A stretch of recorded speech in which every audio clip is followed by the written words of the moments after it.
I've been trying to play with track mutes here with the pad grid. So that pad grid will trigger track mutes.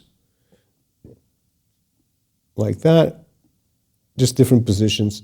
This is going for a reverb, so you can apply effects, but you can also apply track mutes. So you'll create these different positions. And on this one, I actually have I have a pitch as well, so I'm pitching and I'm soloing the drum track.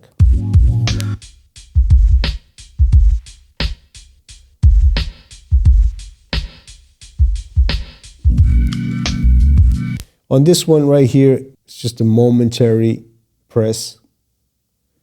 And that one,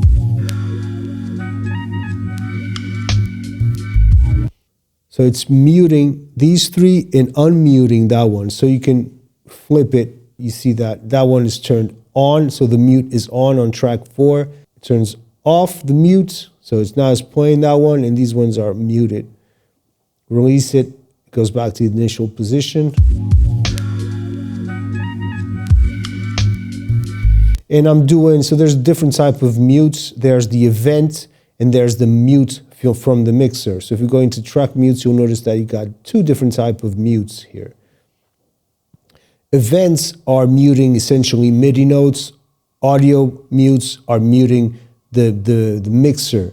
So if you notice, so I'll do a mute on the track here. This is a mute on the mixer. If I go to the mixer, you'll see that, let me see where I can go here.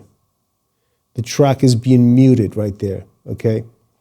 Now, if I go back to the track mute right here, unmute it and mute it in the events, it's not muting on the mixer anymore. So the mixer is still open, but nothing's playing because there's a mute on the MIDI notes. So it's different. And why use one over the other? Because sometimes, if you notice on this here, when I do this, it mutes events. So what happens is that sounds keep on playing.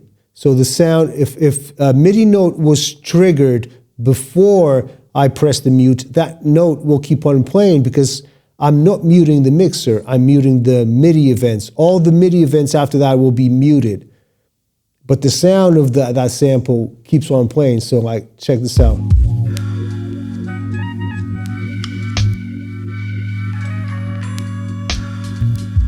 And this is like this here, this is a mixer mute. Everything stops playing.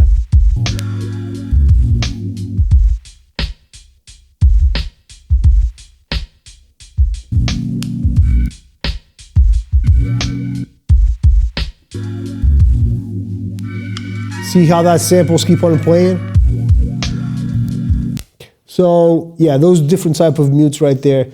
And we can mix things up, right? We can mix things with effects plus track mutes.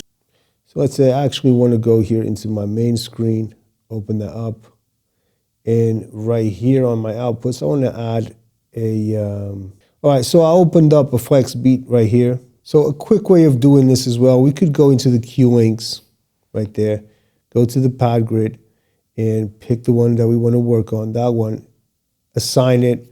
Let's say I want to go into the main, that's what we have, outputs 1 and 2, insert 3, and I'll pick one of these. Okay, so right now, that's going to start playing. Right, we can dry and wet this as well. So this to me for live performance of playing with the track mutes and pitching samples at the same time is really a lot of fun, and it can produce a lot of ideas actually for the arrangement as well if you're into recording and resampling and applying it to the song. Love it. So yeah, track mutes, pitching the sample, changing the start point, doing whatever you want here. It's like you have different sequences on these pads here or on these buttons on the top. I can actually just, make a beat in one sequence, and just by using this with track mutes and effects, you can really come up with some weird things.